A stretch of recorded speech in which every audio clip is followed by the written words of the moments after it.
Kalau you tengah rasa nak give up sekarang, ingat 3 benda ni. Sebab mungkin kejayaan you cuma tinggal 1 langkah je lagi. Ramai orang berhenti masa dia paling dekat dengan hasil.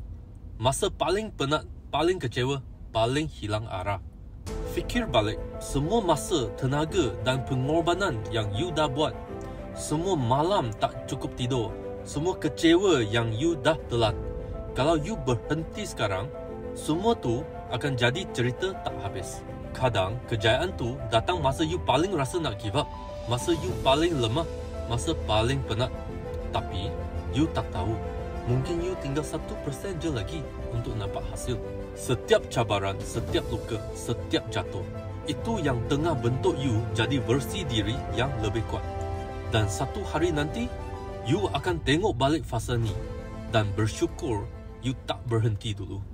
Jadi, kalau you tengah rasa nak give up sekarang, jangan. Terus jalan, walaupun perlahan. Sebab kadang yang paling berharga datang lepas kita hampir putus asa.